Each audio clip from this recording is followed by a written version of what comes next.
Hey everyone, welcome to Life Reflections. Today I'm sharing a life story that might just hit home for you. If you enjoy it, give it a thumbs up, drop a comment with your thoughts, and hit that subscribe button to join me for more moments that matter. Let's dive in. I used to think that the cruelest thing someone could do to you was betray your trust. I was wrong. The cruelest thing is when someone who once swore to protect you, someone who held your hand at the altar and promised to always come back, leaves you stranded in a foreign town with no warning, no explanation, and no way home. And then drives away laughing like it's the punchline of some frat boy prank. That someone was my husband. And this? This is the story of how I went from crying on a broken sidewalk with 80 euros and a dead phone, to building a life so full, so grounded, so unapologetically mine, that the man who left me didn't recognize the woman I became. Let me set the scene. We were supposed to be celebrating a 2-week trip through the Italian countryside. Mason had called it a reset for our marriage, though it was mostly just an excuse for him and his old college buddies to drink wine, crack inside jokes, and pretend I wasn't there. By the 4th day, things boiled over outside a cafe in some postcard town I couldn't even pronounce. We'd argued, again, about his drinking, his friends, the fact that I felt more like an afterthought than a partner. He got in the rental car. I thought he just needed to cool off. Maybe take a drive. Instead, I watched taillights disappear down a dusty hill road while his buddies cackled from the backseat. Mason didn't just leave. He didn't call. He didn't even toss me my purse. He blocked me. That's right. Blocked me. No wallet. No ID. No credit cards. No passport. Just me, my flip phone, a cheap leather tote with a granola bar, and the humiliating realization that the person I built my life around didn't care enough to make sure I got home safe.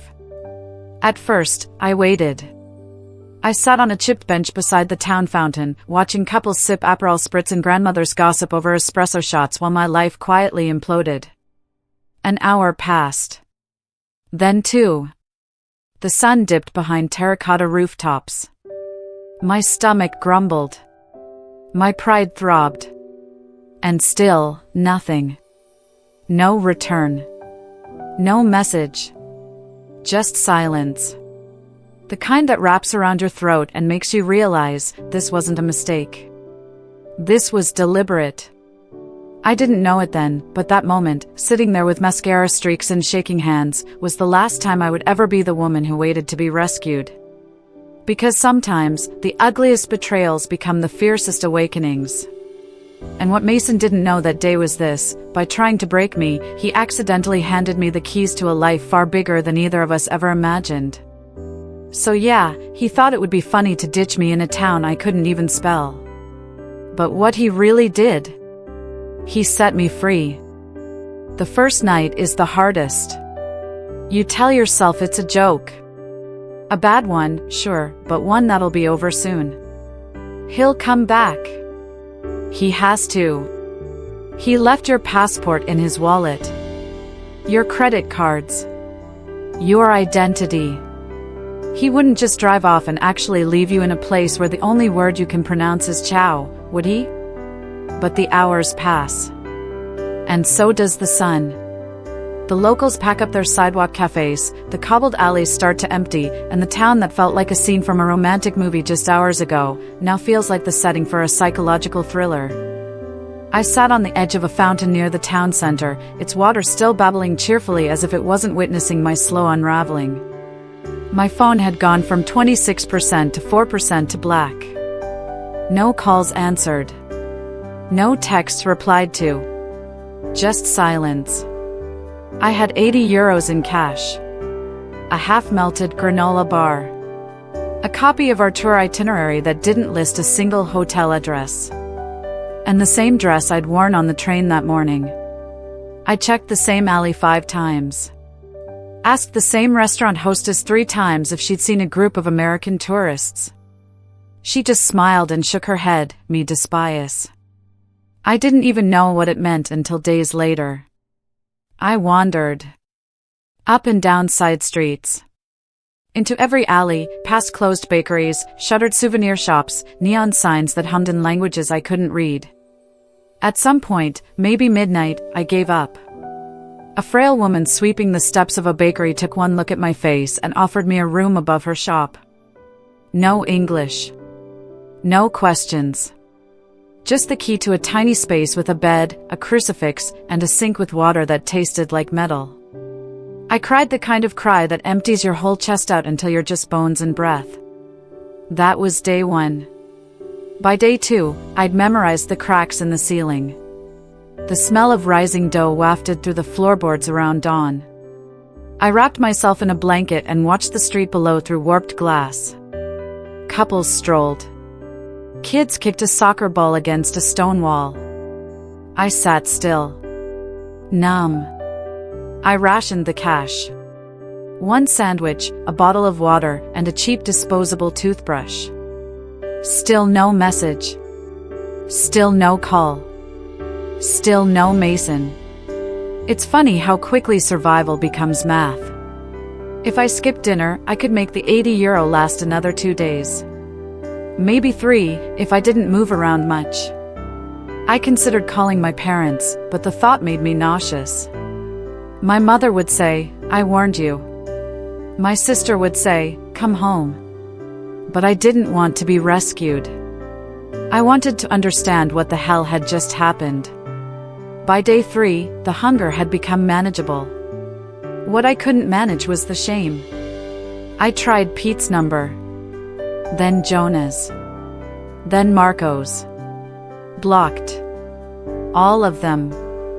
It wasn't just Mason. They'd all agreed to this. As a joke. As a punishment. As some twisted way to prove a point. She's always so controlling. She nags him too much. She's probably the reason he stopped having fun. I could hear them in my head, spitting their opinions like popcorn kernels. I wasn't just abandoned. I was outcast. The police station was down a crooked hill, tucked between a market stall and a hardware shop that sold brooms made of twigs. The officer behind the desk was kind. Patient. He typed up a report in halting English. Told me there was little they could do. Husband, he asked. Soon-to-be ex, I muttered.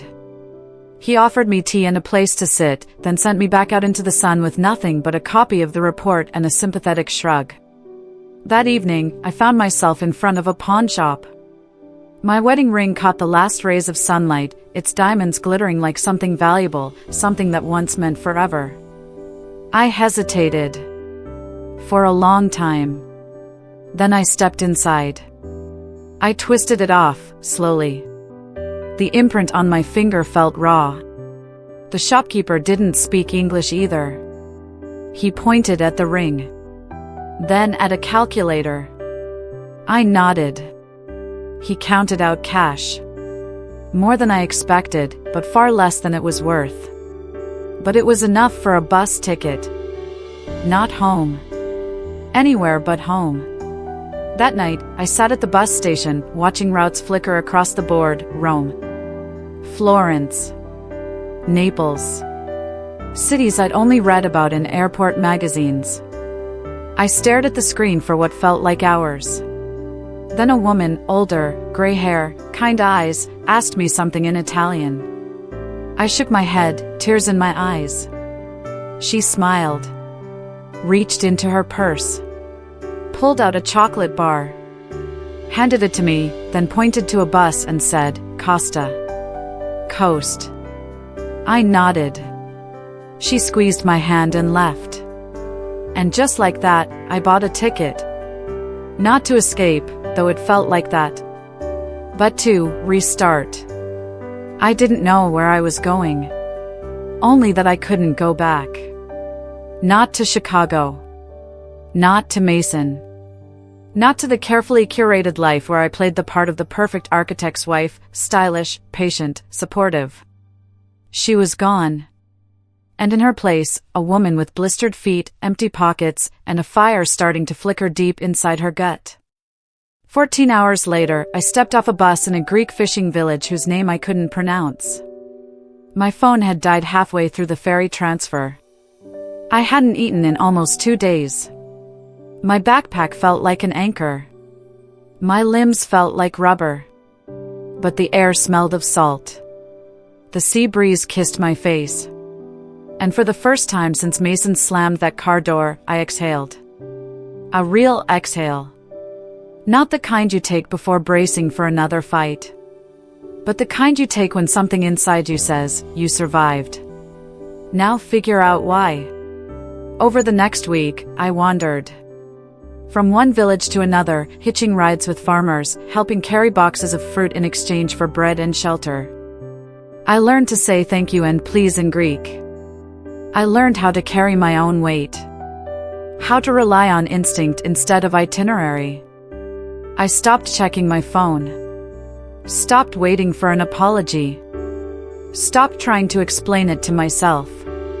Because every time I looked backward, all I saw was a woman trying to make herself small enough to fit into a man's idea of love. That woman was gone. And in her place was someone new. Someone I didn't recognize yet, but desperately wanted to meet. I didn't know it then, but I was already halfway into a new life. A life that wouldn't be defined by designer handbags or couples' dinner parties or carefully filtered Instagram posts. A life where everything I needed couldn't be pawned, blocked, or taken away in the backseat of a rental car. Because sometimes, when every door slams shut, that's just the universe daring you to build your own. And I was finally ready to pick up the hammer. The heat was relentless. Even in early spring, the Greek sun didn't forgive. My water bottle had gone dry hours ago, and my limbs trembled from dehydration and exhaustion. I hadn't seen a bus, a building, or even a person for what felt like miles. The path was nothing more than a dusty trail hugging the hillside. I'd followed it out of curiosity, or maybe instinct, who could say at that point. But when my knees gave out, it didn't feel like surrender. It felt like the world letting me finally collapse. I hit the ground hard. My arms scraped against gravel. My vision blurred at the edges like a frame smudged with fingerprints. And right as I closed my eyes, willing the world to just pause for a second, I heard a voice.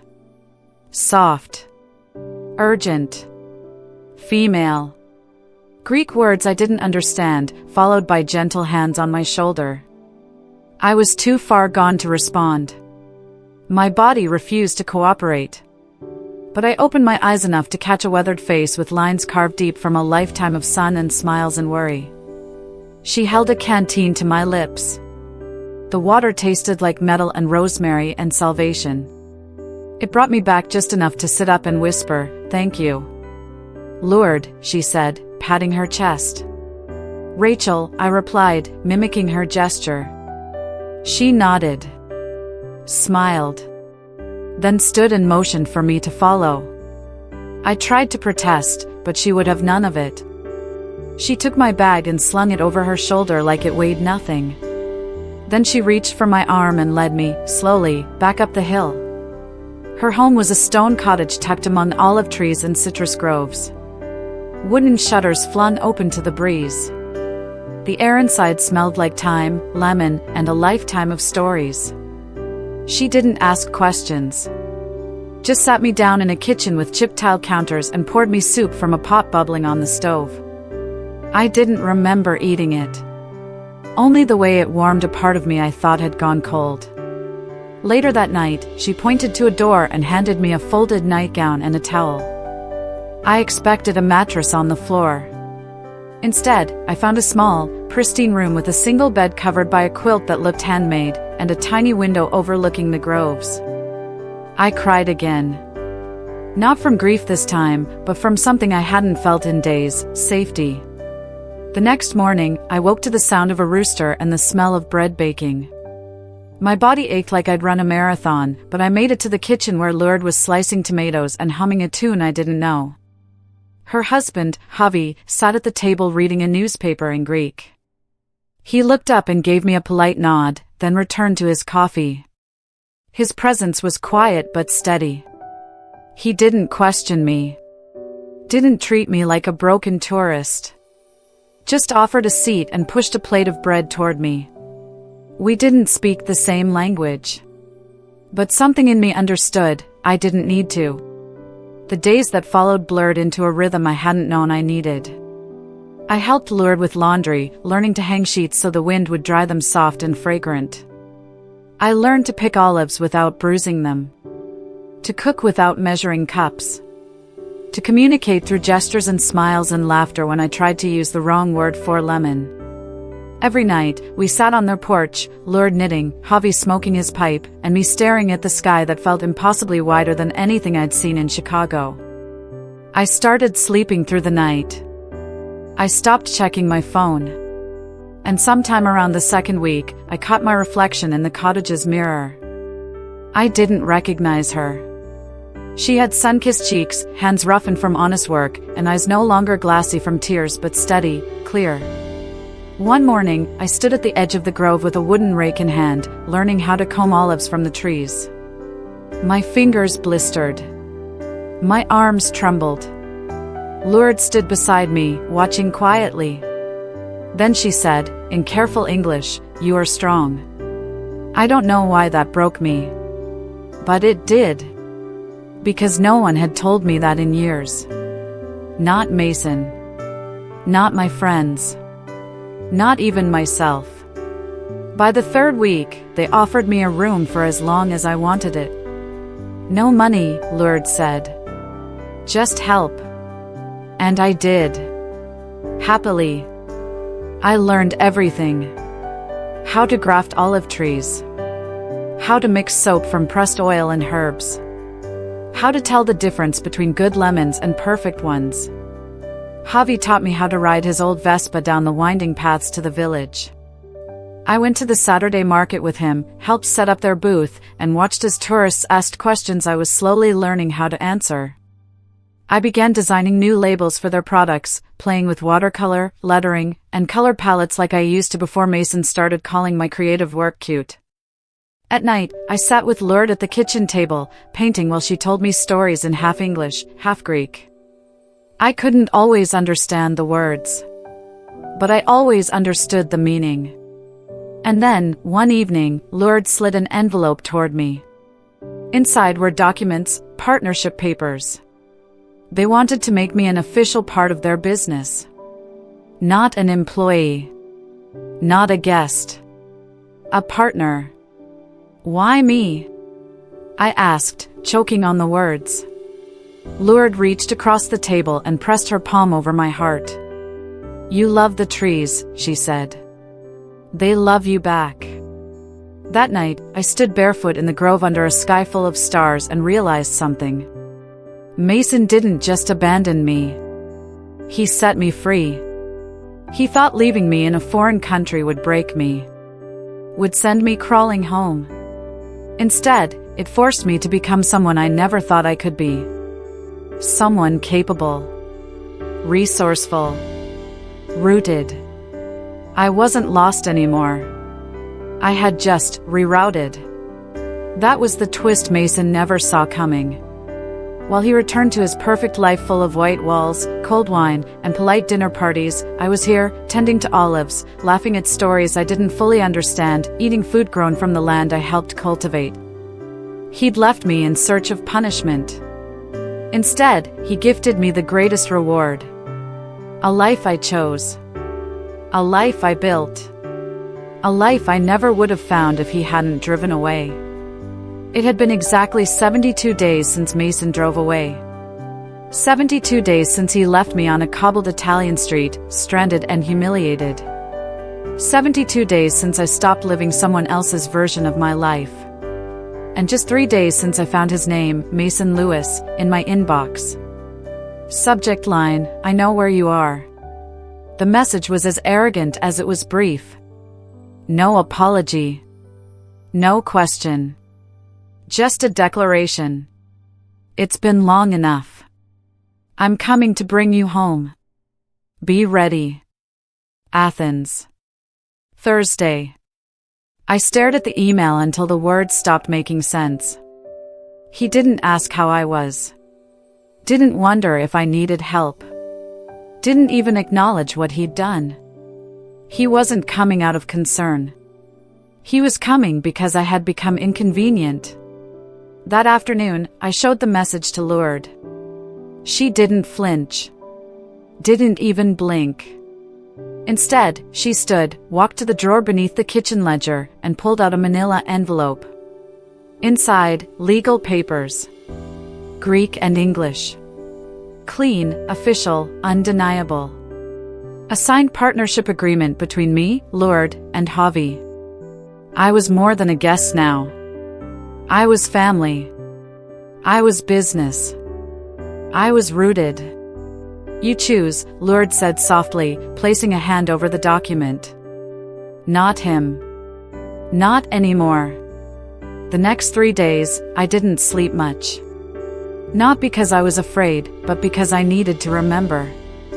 I walked the groves, touched each tree like it could tether me. I sat by the sea and traced the tide with my eyes, wondering how many women had stood on similar shores, learning how to love themselves again.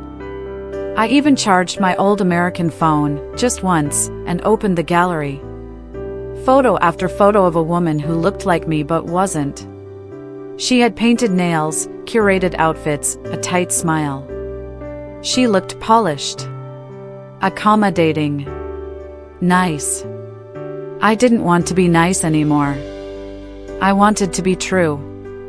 Thursday. 2:04 p.m. The Vespa sputtered up the gravel road, the dust curling behind its tires like smoke. I knew the sound instantly, modern, careless, expensive. Not local. From the shed where I was helping Javi bottle fresh oil, I looked up and saw him. Mason. Khaki chinos. A crisp linen button-down. Designer sunglasses perched like a crown of entitlement on his slicked-back hair. He stood beside the car, scanning the farm like it was a problem to solve. I wiped my hands on my apron and stepped outside. He didn't recognize me at first. My sun-darkened arms, my calloused fingers, my hair tied back with a bandana Lourdes had gifted me. But then, slowly, I saw his face change. Confusion. Disbelief. A flicker of something that might have been fear. "Rachel," he said.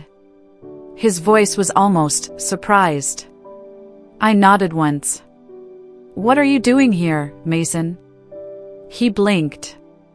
His smile returned, reflexive, rehearsed. "I came to bring you home." I laughed. Out loud. It startled him. He took a step back. "I'm not going anywhere." He frowned. "Look, I know you're upset. I've been talking to your sister. Your friends. They're all worried.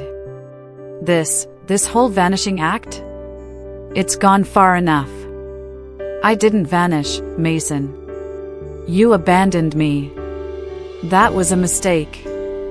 A stupid, drunken mistake. I've apologized." "No," I said, my voice steady. "You emailed. You tracked me down. You never said sorry." He stepped closer, lowering his voice like he was about to deliver the line that would fix everything. "You've made your point, okay? You're angry. You disappeared. I get it. But this?" He gestured to the trees, the house, the stone path. "This is beneath you. You're a designer, for God's sake. You had a life in Chicago." "I still do," I said. "It just doesn't include you anymore." Behind me, I felt movement. Lourdes stood in the doorway of the kitchen, arms crossed, expression unreadable. Javi stood next to her, silent but solid, like a wall of olive wood and sun. Mason noticed them. "These people, what? They've brainwashed you?" "No," I said. "They saw me. When you didn't. They don't even speak English. They speak respect, Mason. That's more than you ever managed." His face twisted. The charm fell away. You're throwing everything away, for what? Dirt under your fingernails? Goat cheese and village markets? I reached into my back pocket and pulled out 2 envelopes. One was stamped and ready to be mailed. The other was open. I handed him the second. He opened it slowly. Divorce papers. Filed in both the US and Greece. Signed. Dated. Final. He looked up, furious. You're serious? I nodded. I've never been more serious in my life. He started pacing, running his hand through his perfect hair. This is insane. You're insane. You don't just walk away from a decade together. No, I said. You don't. Unless the other person walks away first. He stared at me, waiting for me to cry, to crack, to give him something he could use. But I didn't. I stood there with sunburnt arms and oil-stained jeans and the kind of strength that comes only from breaking clean. This place changed you, he muttered. No, Mason. You changed me. He turned back toward the car. You'll regret this, he said. One day, you'll wake up and realize what you gave up. I took a step forward. If that day comes, I said, at least I'll know the choice was mine. He didn't respond. Just climbed into his rental car and slammed the door hard enough to make the windows rattle. I watched as the car reversed, turned, and vanished in a swirl of gravel and resentment. The silence that followed wasn't empty. It was sacred. Lourdes walked toward me and handed me the other envelope, still sealed. We mail? She asked. I nodded. Yes. Let's mail it. And that night, I slept like someone who finally knew where she belonged. Not with the man who left her, but in the world she chose. 2 days after Mason left, I walked into the post office in town with Lourdes beside me, and we mailed the envelope. I watched the clerk stamp it once, twice, and slide it into the bin without fanfare. But to me, it was sacred. It was the moment I reclaimed every inch of myself. The final tie. The final illusion. The final apology I'd never owe him. After that, life didn't change overnight. That's not how healing works. But it changed steadily. I woke each morning to sunlight spilling through white linen curtains and the smell of strong Greek coffee. I worked the groves. Pressed olives. Sorted produce. Sat through long, winding market days where I could now carry a full conversation in halting, proud Greek. I learned how to fix irrigation pipes. How to drive a stick shift on gravel. How to knead bread without a timer and how to slice lemons without flinching when the juice hit cracked fingertips. But most of all, I learned how to live with myself. Not for someone else. Not for approval. But for the simple joy of waking up and choosing me. Lourdes and Javi became more than friends. They became anchors. Their community embraced me in quiet, subtle ways. The pharmacist started leaving olive soap at my door. The baker named a pastry after me, to Americanaki, he said with a grin. A little tough, but sweet enough. Children waved when I passed. Elders nodded. And one afternoon, while planting herbs along the side of the cottage, I caught sight of my reflection in the garden window. I didn't recognize her at first. She was bronzed by sun, her hair in a loose braid, her hands calloused, her eyes lined with stories. But she wasn't tired. She wasn't broken. She looked alive. Like the kind of woman who wouldn't just survive being left behind. She'd flourish in spite of it. I started sketching again. Not for clients or commissions. Just for joy. For color. For freedom. The local school invited me to teach a design class once a week. I said yes. Then one day, an email came from an old mentor. The remote interior design consultancy job I'd once thought I wasn't allowed to take was still open. They'd seen photos of my work, now tied to the farm, the market stands, the branding we'd built. They loved it. I signed the contract the next day. And for the first time since Mason allowed me to abandon my career, I had clients of my own. Work I could do from a porch surrounded by olive trees. A business I built on my terms. A life I created with hands that had once shaken holding a pawn shop envelope. One night, 6 months after the divorce was finalized, Lourdes and I sat on the porch, sipping warm herbal tea as the sun dipped behind the grove. She looked at me and said softly, "You strong now?" And I believed her. I wasn't the same Rachel who begged a man to stay. I was the woman who let him go, and never looked back. Have you ever been left behind, by a partner, a job, a friend, or even by your own fear? What did you find when you stopped waiting for the return, and started walking toward your own future? Drop your story in the comments. I read them all. You never know, your survival story might just be the light someone else needs to find their way out, too. If you've made it this far, consider subscribing. It's free, it helps this channel grow, and it keeps these stories of resilience, rebirth, and redemption coming every week. That's it for today's story on Life Reflections. I'd love to hear your take. Drop a comment below with your thoughts or a story of your own. If you enjoyed this, give a like and subscribe to keep the reflections coming. Thanks for watching, and I'll see you in the next one.